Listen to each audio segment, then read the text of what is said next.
Good day or good evening to whichever part of the world you're listening in on. We are here today for the Hult Executive Career Mapping webinar, part of our series here at Hult on how to become an executive in the next 5 years with Mr. Kenneth Klopp. I want to reiterate to all listening that throughout the length of this webinar, we will be taking questions and answering those questions for all of you. So if you are interested in participating actively, please feel free to either use the question and answer Q&A section of Zoom or to comment in the comment area for us to get to your question either throughout the webinar or at the end during the question section. But without further ado, we will go ahead and begin this webinar. First of all, I would like to introduce all of you to Mr. Klopp, who holds a BA and MBA from Stanford University and was the founder of the North Face, where he served as president and CEO for over 20 years. Mr. Klopp led the North Face to its position as the largest and most technically advanced company in its industry and one of the largest privately held companies in the San Francisco East Bay. Adventure and executive Klopp has run numerous companies and spoken around the world on branding, adventuring, leadership, and entrepreneurship. After selling his highly successful company, he began an international management consulting firm, HK Consulting, with offices in California and Japan. He has simultaneously invested in and participated in a number of entrepreneurial ventures and served on the board of directors of numerous companies, including Kokona, a nanotechnology fabric company, and Obscura Digital, a digital marketing and data visualization company. So without further ado, I'll go ahead and I'll pass it over for the leader of the webinar. Thank you very much, James. The background is varied. But basically, I'm a lifelong serial entrepreneur. I became a serial entrepreneur by happenstance, I think, more than anything else. When I was in college, I went to Stanford as an undergraduate. And when I was in college, I had the misfortune of having my father pass away. And when he passed away, I was a senior at Stanford. And so I was the only one in the family to be able to run the business, which was in Spokane, Washington, about 900 miles away from San Francisco. So during my senior year, I simultaneously ran the business and also was a student at Stanford, flying back and forth for about 900 miles. I probably didn't do a great job on either one, but I was trying to do that. And I was trying to assess what the business could be in the long term. I made the assessment that we weren't competitive. We didn't have the financial resources our competitors. We had put the windows, we made windows and frame, sash and door, and we put them into things like the Empire State Building and Levittown and other places, but we were still quite small compared to the Weyerhaeusers of the world and others. So to be able to be competitive, we were going to have to bring on more capital, going to have to buy more timber, we were going to have to move the factory, and frankly, we were going to have to change the management team because they were fairly dated and unable to be competitive. That seemed like a daunting task. So what I decided to do in lieu of that was to sell the company. So I applied to go back to Stanford to get my MBA, a 2-year program. And the first year, I negotiated selling the company, I ran the company, and simultaneously I was getting my MBA at Stanford. Fortunately, between my first and second year, I was able to conclude the sale of the company. So there I was. I had my sale done, I'd run a company, I was going to get my Stanford MBA. I was 100% certain that I knew what I wanted to do. I wanted to run a company, but as I looked around, I was looking for somebody to offer me the chance to run their business. Here I was, a newly minted MBA. I've also had run a company, but not surprisingly, nobody offered me that opportunity. I refer to that period as that NC2A period. No clue at all. I'm just coming out of school. So then I had to figure out what I was going to do. And I decided I would do what a lot of MBAs do. And that is basically, if you want to be an entrepreneur, first you go out and look or work for a large company. And while you're working there, you look for an opportunity to show up and then jump to it. I didn't feel totally comfortable with that because I'm the sort of person that's 100% in, 120% in, if you will, on anything I do. And if part of the time you're looking for a job, I didn't understand how I could be 120%. But there I was, didn't have many opportunities. So what I did was interview with large consumer brand companies because I had a flair for sales and marketing, and ended up looking at a number of packaged goods companies. And one of the groups that I interviewed was one that made me decide to be an entrepreneur on my own. And that company was Procter & Gamble. Procter & Gamble is a large consumer goods company located in Cincinnati. I always joke about Cincinnati, where they're holding the meeting. The joke is that, if I die, I want to die in Cincinnati because everything happens 2 years later there. Well, that's the environment. And here I'm coming out of the Silicon Valley, the Bay Area, where everything's moving fast. Things are moving slow there. So the discomfort that I felt was immediately amplified by being in that town. Then what I did was go into the interview process. And the process is one typical in these large companies. It's 8 hours of interview with 8 different people, an hour each, and they make an assessment of you and you make an assessment of them and try and figure out if you fit into the environment. Well, the first hour was with the HR department, and usually that's not the most exciting interview, that kind of laying out the lay of the land, and the gentleman did that was running that. His first question was, is your name Kenneth or is it Hap? And I said, well, it could be either one. Most of my friends call me Hap. He said, well, I see both on your CV, but when you work here, it'll be Kenneth, because nicknames don't give you the proper authority to work with older people. This added to my discomfort. So he then went on to say, and you need to wear a white shirt and a tie, because that also gives you the authority that you need. Well, I never really thought white shirts and tie gave authority. I didn't think it increased productivity. And I'm getting the distinct feeling that I'm not fit for this company. And he sealed it with a question that most interviewers ask in these interviews. It's one where they're acting as if they're looking into the sky, arm outstretched, and they say something like, and he said, if you were to join our company, where do you envision you would be in 5 years? And I said, well, if I were to do that, and I'd like to underscore the if, I would expect to be president of Procter & Gamble in 5 years. And that does seem to me to be very difficult to do. And certainly I'd be passing you in the first 5 minutes. Well, he offered me a job, which is kind of interesting because it does tell you that you get a job more because of the job market than because of anything on your CV or resume or even what you say in these interviews. But the reality was it was a really great interview.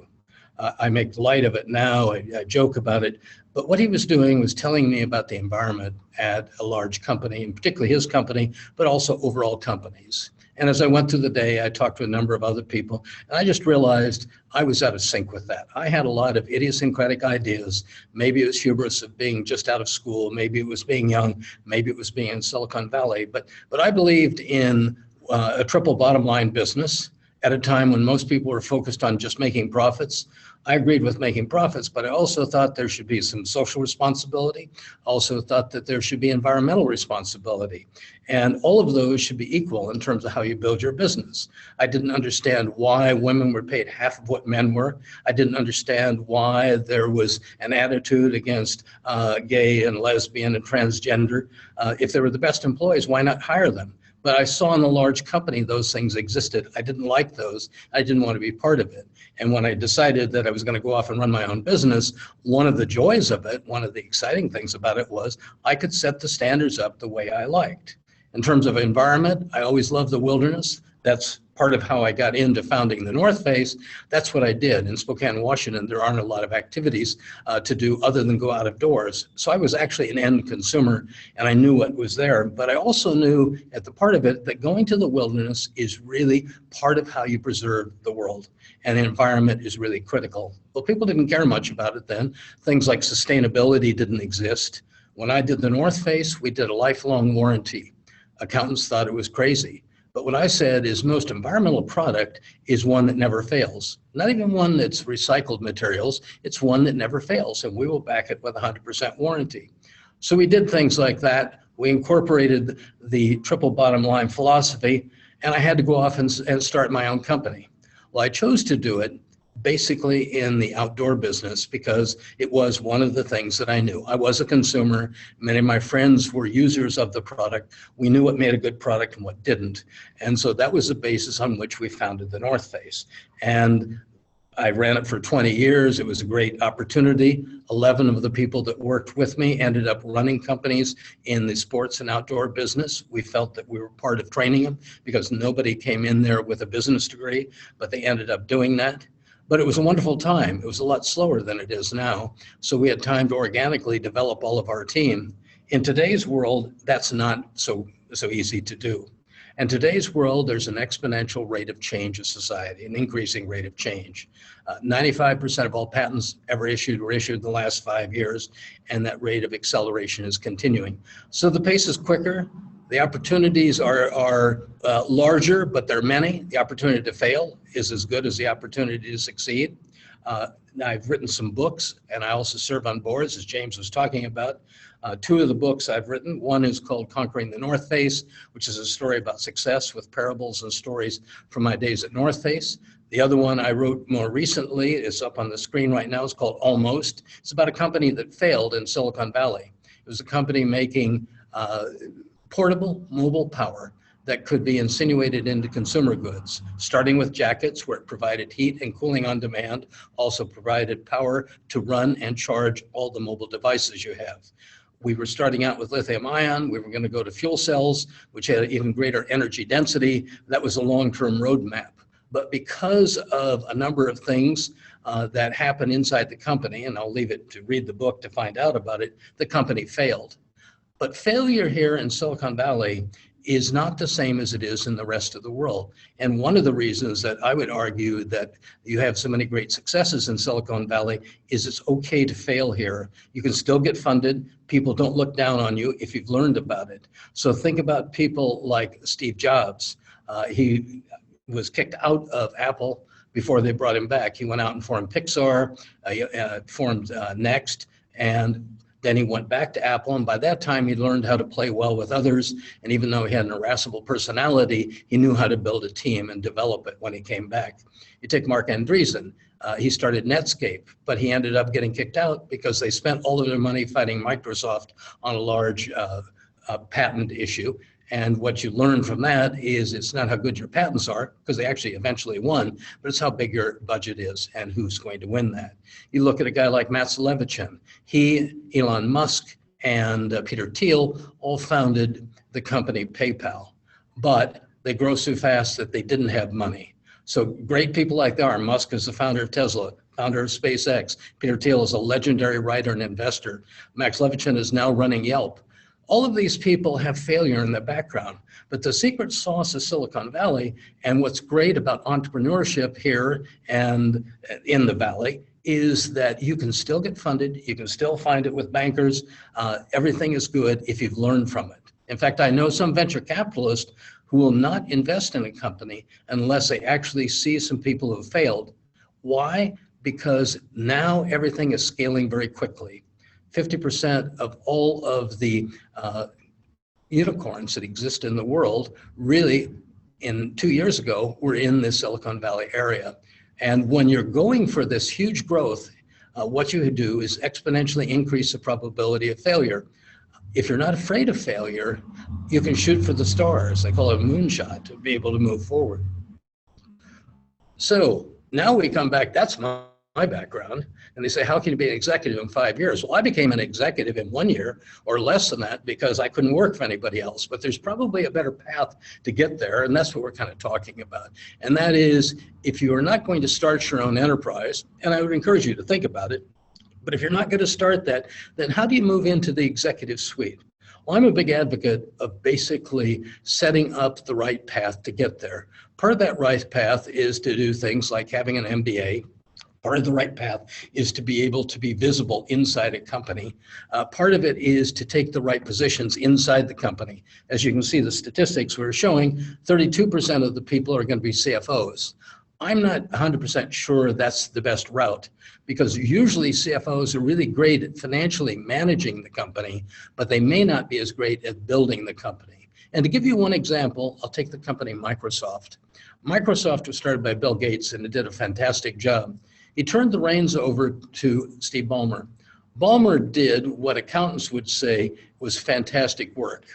He quadrupled sales, he quintupled profits over a period of time, and all those things sound good. However, during that time, they went from having 85% of the operating systems on mobile platforms like your computer to having 1% of the operating system on mobile, and mobile's where the future is. They missed out on cloud, they missed out on devices, because they really didn't focus on building the company. They focused on managing the company. So I'm more predisposed to learning more about product development across the company, getting involved in a variety of activities, making sure you have the background inside the company and academically to be able to move forward. I think you can work for many of the consulting companies, and they are very good operators. I tend to think that they tend to make things a little too complex because they're so smart, they see things three-dimensionally. My experience has been that you really don't want to focus on strategy and planning over execution.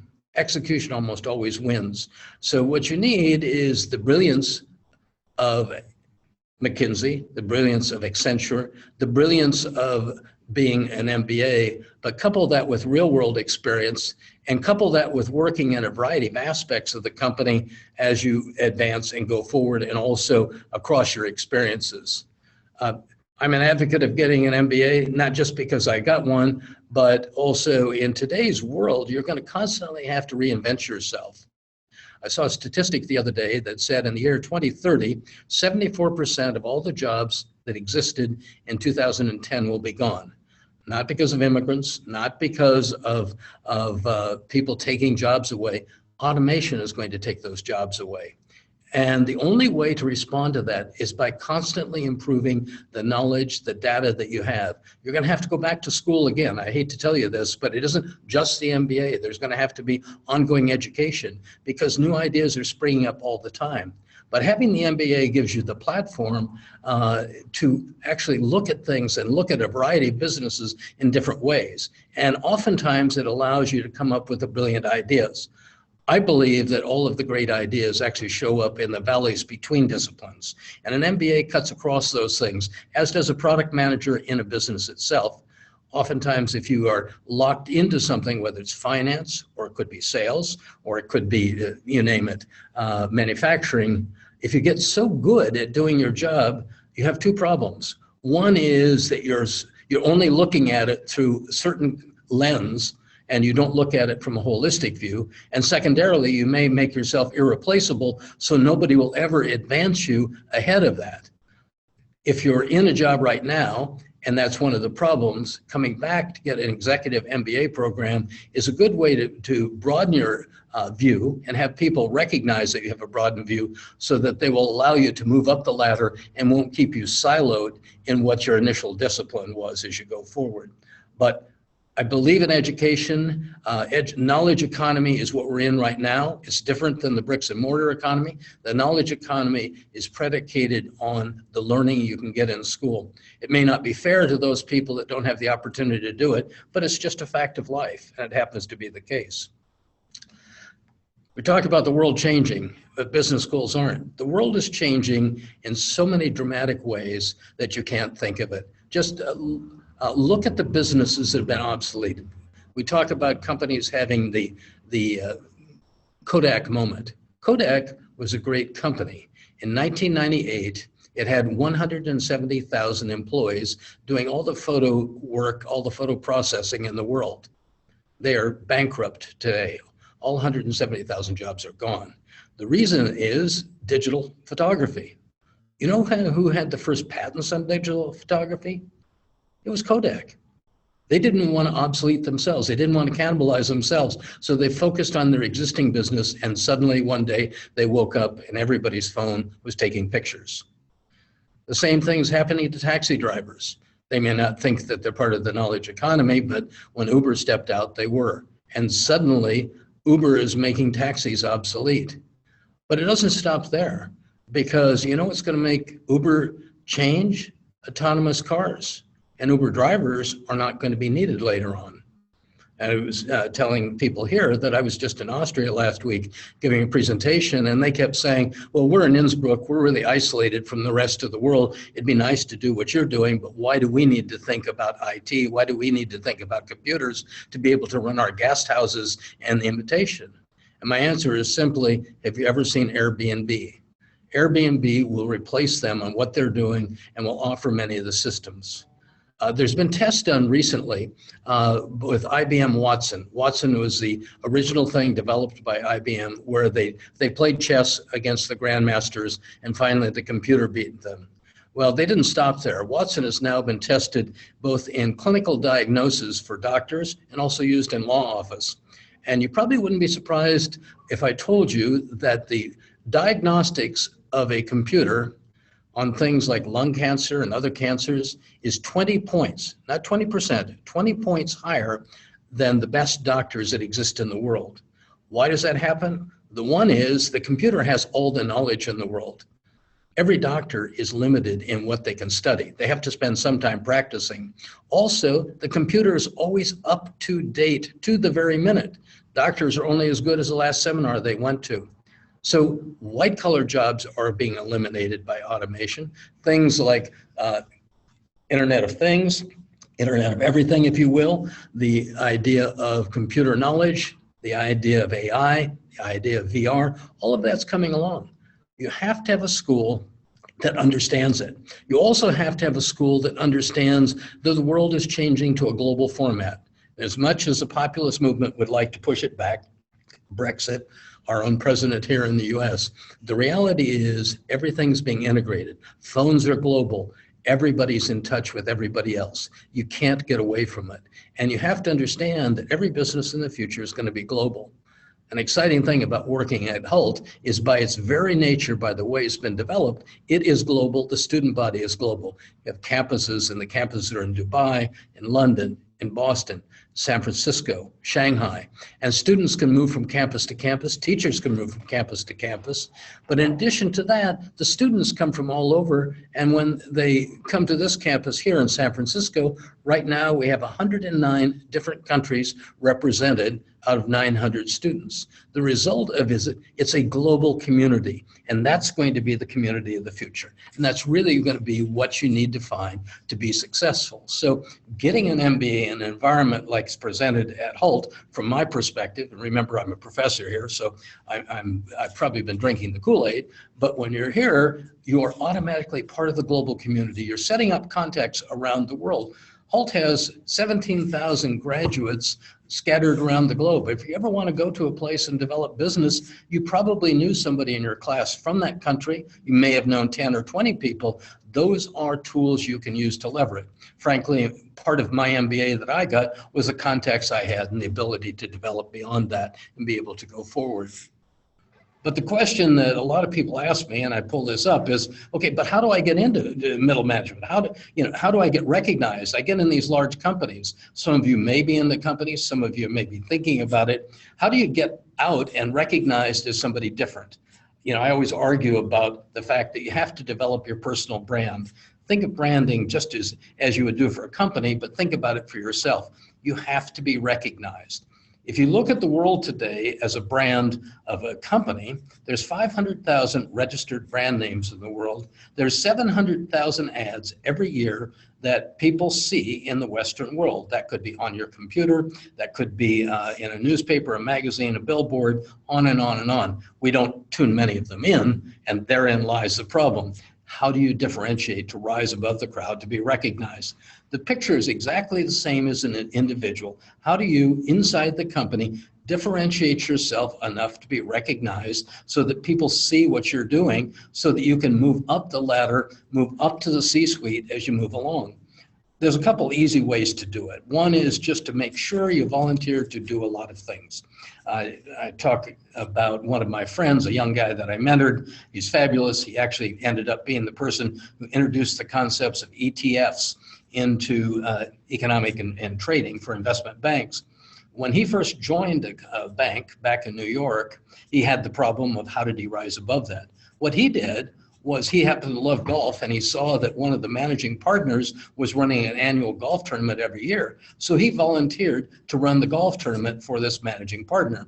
Well, all of the managing partners of the company were in that, all of their best clients were out there, and suddenly he developed a whole new network that allowed him to, one, capitalize on it, two, to be recognized, and the fact that he did a good job gave him credibility that went way beyond the job that he was doing at his desk every single day. The second thing that you need to do is realize that if somebody talks about you, it's a lot more impactful than if you do it yourself. Third-party recommendations always are given a lot more credibility because everybody says, here's my CV, look at it. Well, every CV looks the same these days because everybody goes online, they make a great CV, but it doesn't differentiate you at all. I mean, that's almost the poker ante to get into the game. How do you rise above that? Well, if you have that great CV, but then you get somebody who's either worked with you, who's known you for a while, who becomes your advocate, and they start telling people within the company about how good you are, you'll move up quickly. Try. Because the world is moving towards globalization and global companies, the person that will be good at doing that, man or woman, is somebody who's going to travel a lot.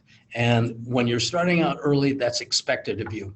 Because you go to a university like Hult or you go to a place far away, you're automatically more trained in travel and more comfortable doing that. And you'll find that you may be more comfortable than a lot of your colleagues that may be just moving up the ladder slowly in the company that don't have that breadth of experience and don't have the desire to travel. If you develop a couple language capabilities, that is really helpful. Here at Hult, we teach and lecture in English. So for many people, English is a second language. Sometimes it's a third language, but having a couple languages will set you apart from other people in the company. Another thing you can do is basically shadow an executive. That means by shadowing, we're talking about follow them, work with them, see what they're doing, become involved in it so you see what they're doing. That works, but it only works if you do something for the executive. If you're asking them for something, you realize they're strapped for time, they're strapped for energy. And if all they're doing is mentoring you and they don't get anything from it, then you're in trouble. So are you taking some work off of their load? At night, you're going home and doing things they'd otherwise have to do. That's something you can do for them. Are you giving them a different perspective? Maybe the perspective of youth versus the perspective of being an older person. That could be valuable, but make sure that what you're doing is helping them. And reiterating the point I made earlier, and make sure that you're not irreplaceable. Make sure there's a succession plan for you so that when somebody recommends that you move up, your boss says that's fine because they know somebody will come in and do your job for you. If you don't do that, you'll be stifled by your own contribution. You know, what are the characteristics of a leader? The first one I would tell you is the leader is somebody who says, I will, and then does it. A leader's not somebody who talks about things getting done. They contribute to that all the time. It's a lot about personal characteristics. It's a lot about things like emotional intelligence. I always prided myself on the fact that even though I wasn't often the smartest person in the room, I was able to lead them because I was aware from an emotional standpoint of what people needed, how to put a team together, how to motivate a team. That comes from something other than your IQ. It comes from something other than scoring high in classes. It's great to score high in those things, but those alone don't make you great. You don't have the skills, the moxie to run it. So try to focus on developing your personal brand around your personal skills. Work at communicating. Active listening, we write here. Learn to make presentations. It may be uncomfortable for you to do a presentation, but learn how to do that because that will be required. In the classes that I teach, we really encourage everybody to do a lot of talking in the class, and then we have exercises where they're networking in the community, they're going out and meeting people, practicing those skills, and then they come back into the class and talk about it, so they start developing those characteristics. And I can tell you, having done a lot of speaking myself, that it's a learned capability.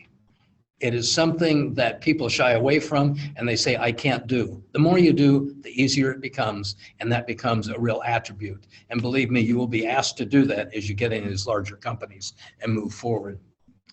We talked about, think of yourself as a personal brand.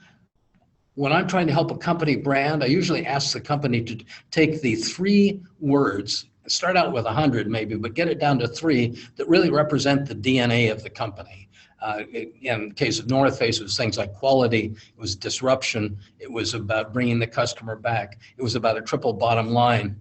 But Think about those in terms of your own personality. What is your DNA? What do you care about when you wake up? What are you so uniquely good at that you can do 120% when nobody else can?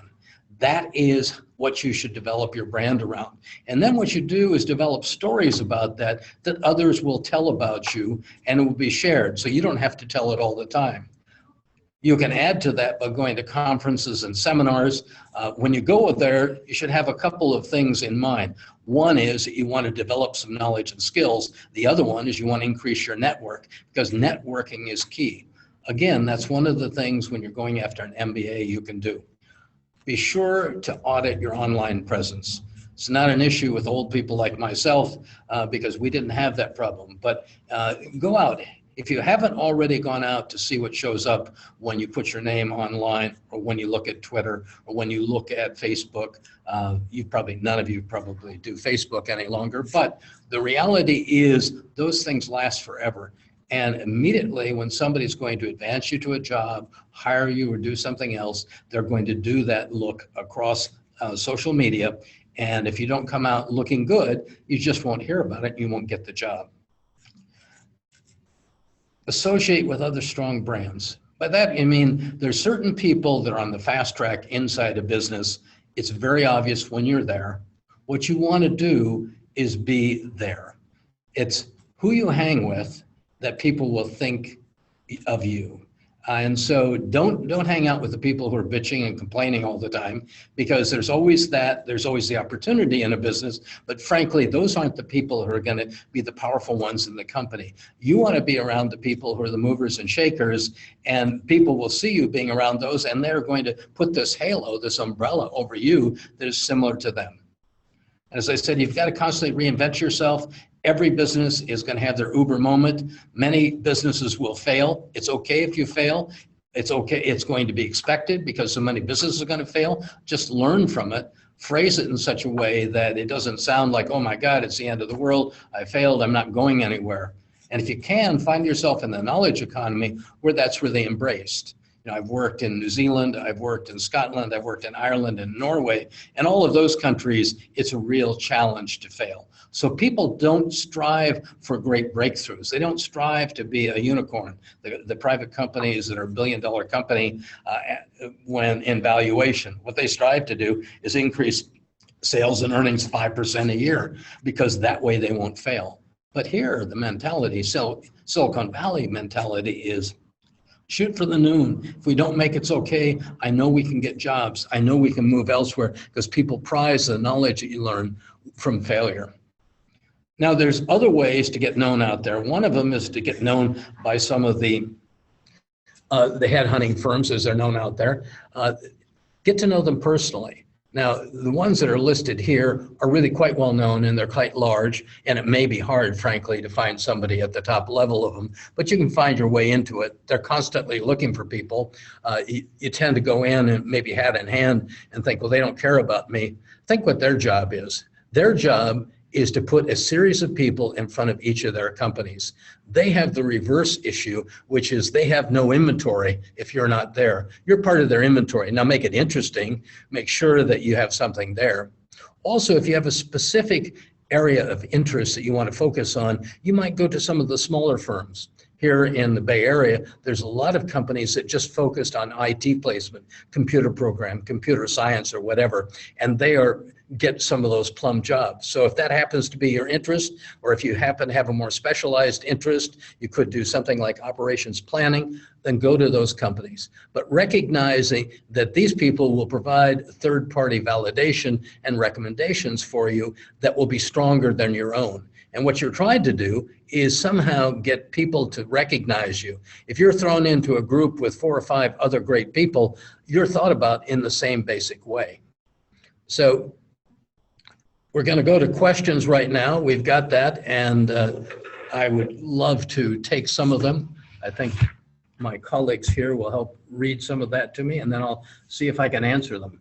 All right. So again, if you do have any questions, please feel free to type them into either the text box available or the Q&A section of the Zoom meeting.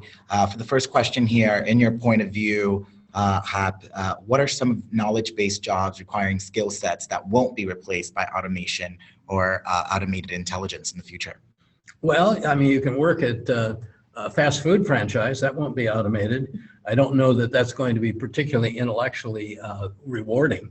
I think that the jobs that won't be taken away, frankly, are the ones that have to do with communicating and selling in a variety of ways. Even when you use things like Salesforce.com, which is a very effective way to sell, you still come down to how can you communicate. The second thing that I believe is I think the whole world is going to change. I believe that the arc of power has shifted. Originally, the power was all with manufacturers. The manufacturers, think of Henry Ford. He said, you can have a car any way you want it, it'll be black. And he focused on making one thing. He amassed a lot of capital to invest in tooling that could produce a mass volume item at a mediocre price so that it could sell to the middle class. Worked very well, but his whole idea was scarcity, limitation of what's offered. Over time, the power shifted to the retailer. The retailer started to determine when you could get a product, what hour of the day, what days of the week. They start determining whether you get it in a store or in a catalog. If they didn't like what the manufacturers are making, one of the things that they would do is have private label manufactured. But again, they were trying to narrow the selection you have. With the power of the web, what's happened is the power has shifted to the consumer. And the consumer doesn't want one of a kind, they want variety. And the only way you're going to be able to provide variety is actually going to be producing closer to home. So all of this idea of producing only in Asia for the rest of the world is not going to work. You're going to have production done elsewhere in the world. Now, what's going to facilitate that, of course, is the computer. So you're going to have to be facile in the computer, but you might be very good at managing knitting machines or 3D printing machines. You would need to have the skills to manage those, but it would be software driving it versus you operating itself. Very good. And our next question, how would an MBA be linked to technological development? Well, an MBA basically tells you everything. I mean, there are very courses in there, but when you're trying to do technological development, what do you have to do? You have to do product development, and a product could be a service or a product. You have to do product launch. You have to be able to finance it. You have to be able to sell that product, because innovation is not equal to invention. Innovation is equal to invention plus commercialization. If you don't sell anything, you're not going to be able to survive, fund your business, or whatever.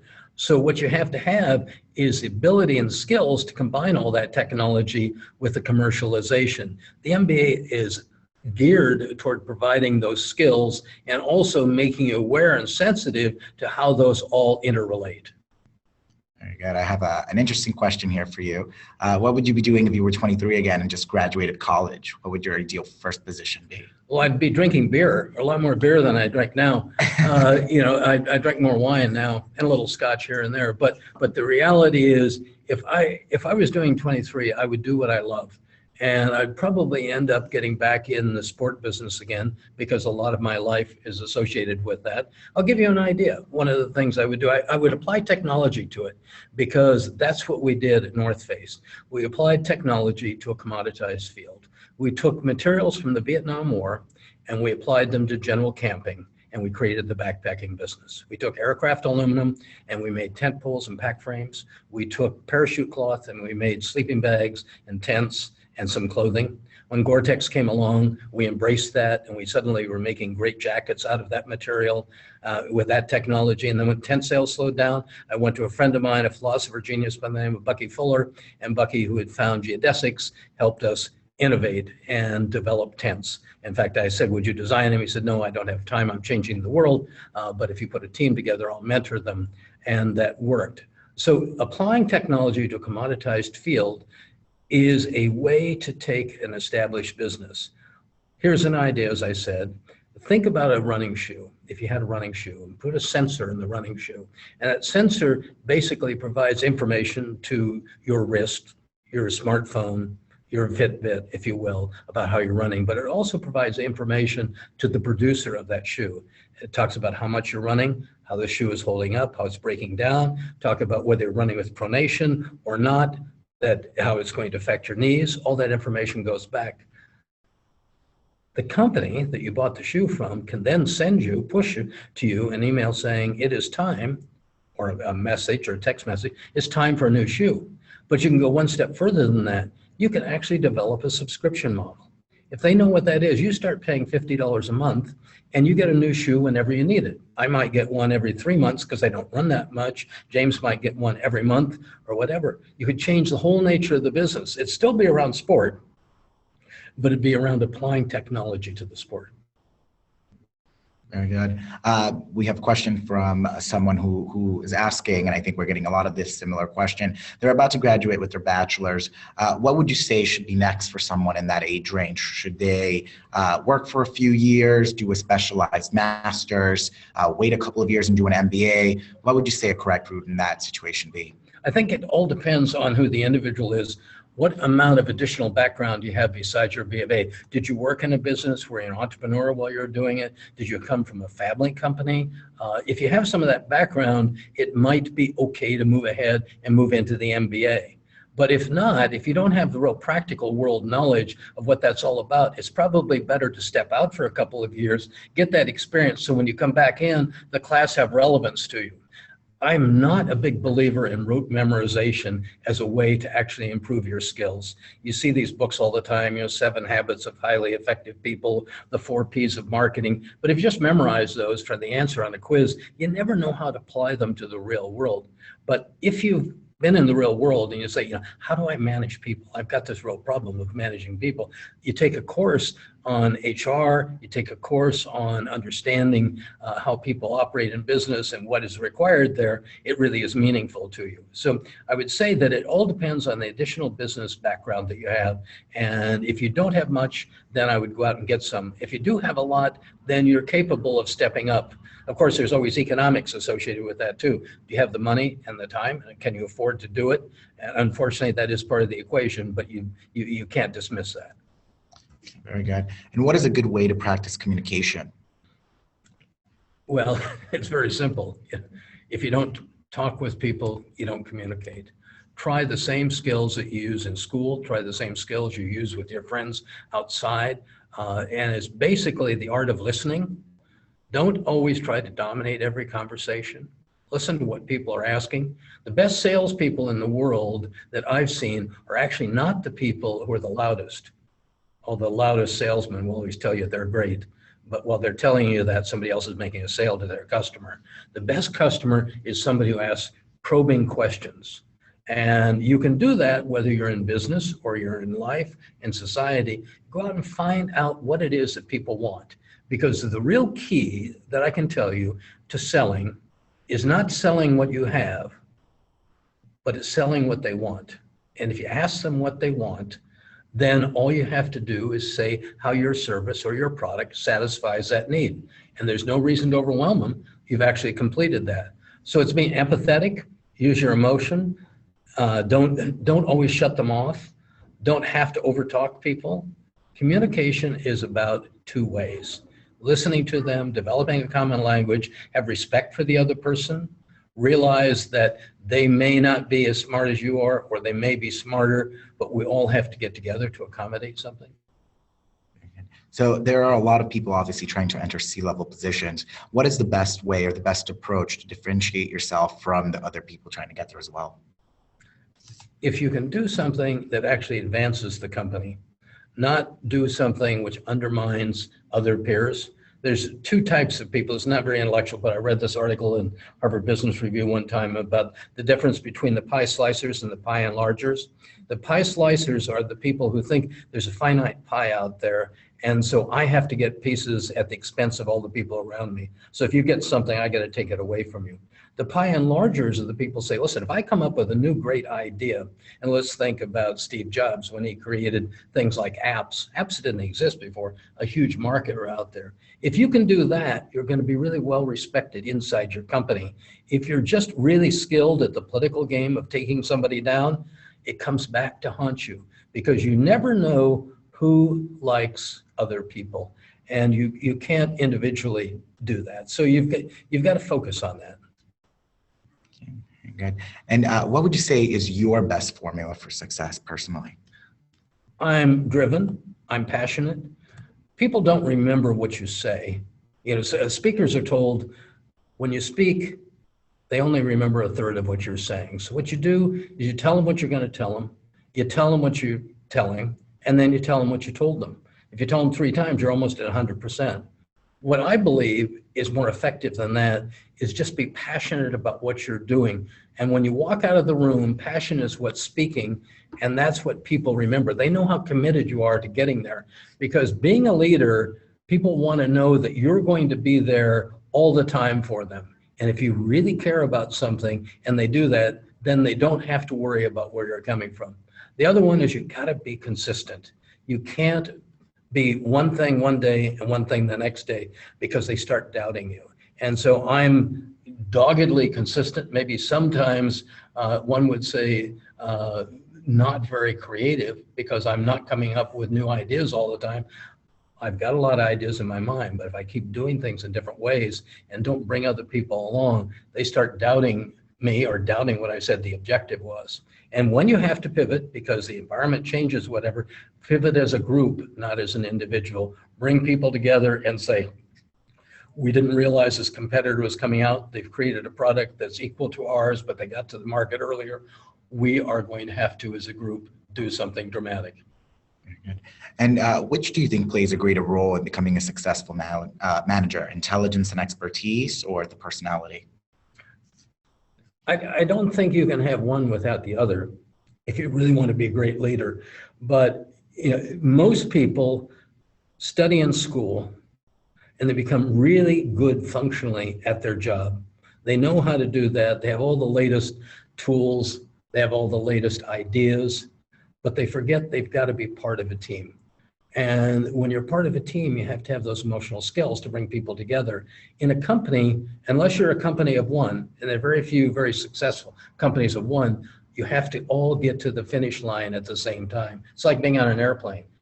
Sure, it's nicer to be in first class, but we're all going to basically get there at the same time. Very good. And in regards to looking at different firms, I think we've had a lot of questions about this.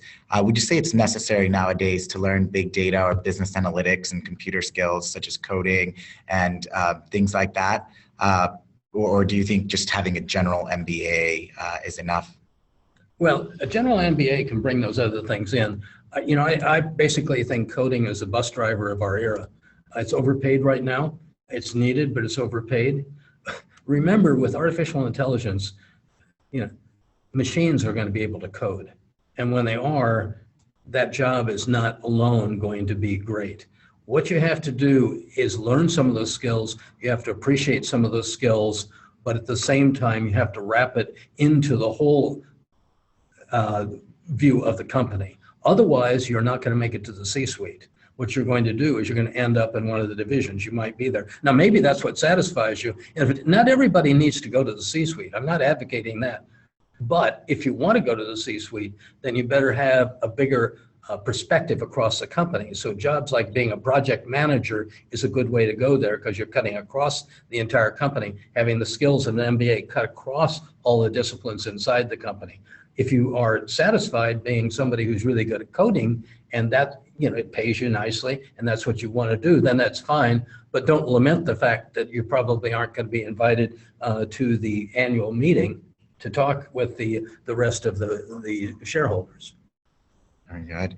And I think this is a pretty great question considering that Hult itself is such an international school. But how can you go about recreating San Francisco's innovation and ecosystem in developing countries? Well, I think it's going to have to happen. I mean, if you think about it, Silicon Valley is kind of the Florence of our era. But Florence didn't go on forever. It actually went out. The architects went other places. The artists went other places, and they took those talents there. Right now, Silicon Valley is very expensive to live in. The infrastructure of housing is limited in terms of people. So a lot of times quality of living has gone down because more time has to spend commuting and coming in. And so people who can do these jobs would like to go elsewhere. What you need is an infrastructure that goes beyond just jobs. And you've got to look beyond the cultural aspects, beyond the structural aspects, which is a lot of people with a lot of capital for investment, with a lot of professional services that grow a company from start to finish. But all of those can be put into other communities. What can't be put in is sort of the cultural aspect that I talked about, the ability to accept failure as a way to move forward, the ability to move very quickly, the style of thinking that happens here, the idea of failing forward, failing fast, design thinking done by David Kelly, which basically is rapid prototyping, throwing things away quickly that don't happen, failing forward on ideas that they have, the idea of software development using Agile, the idea of design thinking to be able to conceptualize things. All of those are styles of thinking that exist in Silicon Valley. Those have to be transported, and they're equally as important as capital, people, students, services. And would you say someone has to follow a management track in order to land a leadership or executive role within a company? It depends how large the company is, and it depends on the nature of the company itself. If the larger companies have a tendency to bring in people just like them, and the guy who is running the company is probably going to choose a guy who had the same track he had, unless he's forward thinking. And then suddenly, maybe it's a lady who's going to be running the company, and he might have been in sales, and she might be technically very strong. So look at the company to see, is it really open to innovation or not? I know we were talking with one of my students, or actually it was not my student, it was somebody speaking in one of my classes that works for a very large Japanese company. Japanese companies have a tendency to be very slow to adapt, and they're very hierarchical in their structure, and they're very male-centric in terms of development. And as a result, for the last 20 years, Japan has a tough time competing with places like Silicon Valley. So they've actually set up an operation in Silicon Valley, and they put a lady in charge of running it as a way to stimulate the innovation and the change. That's a forward-looking company. But if your company is part of the old school, then get in the track if that's what you want to do, and accept the fact that you're going to have to follow the exact same track that everybody else did. I'm not a believer in that, because I don't think those type of businesses last forever. I think it's the businesses that are sharp, that pivot quickly, that are willing to change, because if you believe what I was saying about 2030, where 74% of the jobs are going to be gone, that says by nature, whatever track you're in is probably going to disappear, or half of them are going to disappear over the course of the next 20 years. So how about getting in another track? I mean, who thought about being a coder 20 years ago? So if you have a business idea today, how will you go about ensuring that idea can be implemented with confidence and it won't be outdated in the near future because of technological development? Well, I wouldn't worry about it because no patent is worth anything these days. Patents are written for 17 years, but most products don't last more than about 5 years. And while everybody's so worried about protecting something for the future, they may not be getting it to the market right now. Speed to market is critical, and moving quickly may be better than actually protecting it from anything that happens out there. Look at the timing, the right timing on a product. If you bring it in, if you brought in the smartphone, if you brought it in at the right time, is great. Try and introduce a smartphone now as a new company, it isn't going to happen. Excellent. And I think we have somebody who also inquired a little bit earlier about leadership. Obviously, there's a large debate globally about whether leadership is intrinsic and you're born with it, nature versus nurture kind of thing. Do you find leadership to be something that can be strengthened through practice, or do you think leaders are just born leaders? It can be strengthened for sure. Certain people have more leadership capabilities. They certainly develop it over time. And that happens. But the reality is that many of the tools you need to be a great leader are tools that you have to learn so you're more confident about what you say. And a lot of that comes from your education. If I can, after a number of years working with disruptive technologies, I know how sales will happen. I know how they roll out. I can't tell you precisely what the number is going to be, but I can tell you the pattern it's going to follow. I can be very confident as a leader, and I can tell you about that, and you're going to follow me because I'm going to convince you because I have that experience. That doesn't come from anything. It was innate. It was tabula rasa when I was born. I didn't have that, but I developed that over time. There's an old joke about two people in the woods, and they're running along, and a bear breaks out of the woods and starts chasing them. And one of the people sits down and starts lacing up their sneakers. And the second person says, "What are you doing? You can't outrun the bear." And he says, "I don't have to outrun the bear. I just have to outrun you." And it's kind of the same way in business. To be a leader, you just have to be better than the other people around you to be a leader. You don't have to be perfect. There's no mark that you get to say, okay, I'm now a leader. It's just gradation. But the more tools you have, the more confident you can be, the more you can tell people about their job.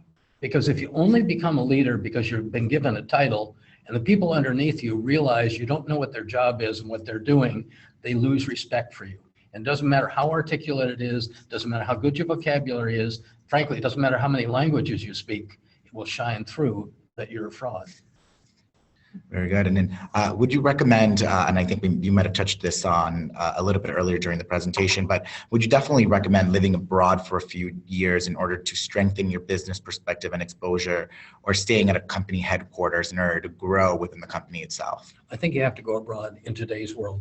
Everything's globalization. Every company is global. I mean, the moment you bring your new product or your new service online, it's online and it's seen around the globe. And if you're not going to develop it, somebody else is going to pick it up. So you have to be sensitive to the needs of a global market when you introduce new products or services all the time. The best way to understand that is develop some of that sensitivity early on by personally being out there and do it. It's amazing how fast you can learn about a culture if you immerse yourself in it. You can learn language pretty quickly. You can also learn what's right and what's wrong, or what's viewed right and wrong in that. And then you can compare it and contrast it to where you are at the other places you've been, and you make those decisions. It's like failing. Once you failed, you learned a lot from that experience. When you go out there, you've learned a lot from that experience. You don't know when you're going to call on it, but having it back there is a great reserve. Very good. And I think a lot of Fortune 500s are moving in the direction of corporate social responsibility. We had a question regarding what do you think is the best way to innovate now in a way that is still seen as being eco-responsible or having corporate social responsibility as well? Well, I mean, there's two aspects about it. One is, what do you do to be seen? And the other one is, what do you do to do something really meaningful? If you're doing the same thing everybody else is, you might be doing something which is good and meaningful, but may not be recognized. For example, the Tom shoes. Tom shoes came up where they gave one shoe away for every shoe they sold, and then Warby Parker sort of used that. And now the other day I was in Starbucks, and they say if you grab some pack off of a rounder on the way to getting your coffee, that they're going to plant a tree somewhere in the world. That it's interesting. I like it. It's a good thing to do, but nobody's going to know about it. And frankly, 90% of the people who went to Starbucks aren't even going to see that. So it's a good thing to do, but it's not there. What you have to do is sit down and say, okay, what am I going to do that really stands out there? And one of the things, just to give you an idea of what we did, it was very simple at North Face, is we wanted people to know we stood for the environment. So we created an award, which we gave every single year. We called it the Ice 9 Award. And Ice 9 came from Kurt Vonnegut's book, The Cat's Cradle. And in The Cat's Cradle, the scientist invented a technology that was convert all the water in the world into ice, which logically, if you take it to the extreme, is going to destroy Earth. But the scientists thought it was such great technology that they couldn't back away from it, and they just kept going forward.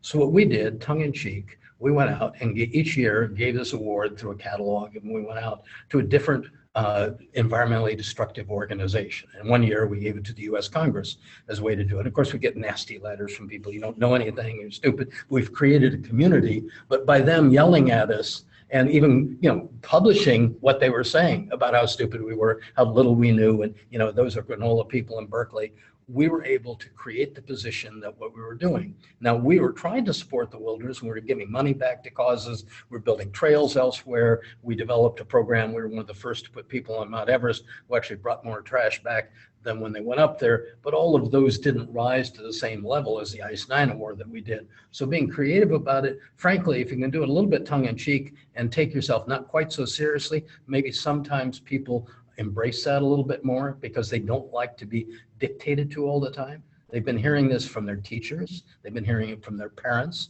After a while, they're just resisting it. But if they see something they can kind of laugh at, maybe that's a good way to get it across. Excellent. So we are going over time. So any question that we do have left over, we will make sure to answer via text. So please make sure not to leave the webinar. If your question has gone unanswered, we assure you we will answer via text all of your questions. However, I do see a couple of questions that I'm going to summarize for you. So a lot of people are doing a variety or looking at a variety of different masters and comparing them to MBA or executive MBA programs. What would you say for someone who is interested in going into C-level would be the biggest differentiator between completing a master's in a specialized field or actually completing more of a general MBA or executive MBA program? Well, it depends on who you are. Depends on the company you want to go into. There are certain companies that are very narrow, and then you need to go in a specialized program or you won't be able to deal with them.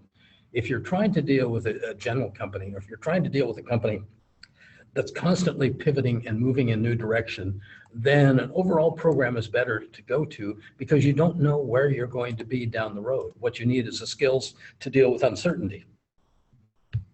Excellent. And then last question, just for fun, if you were to add one more location to Hult's global campuses out of the 6 global campuses we currently have, what city would it be in and why?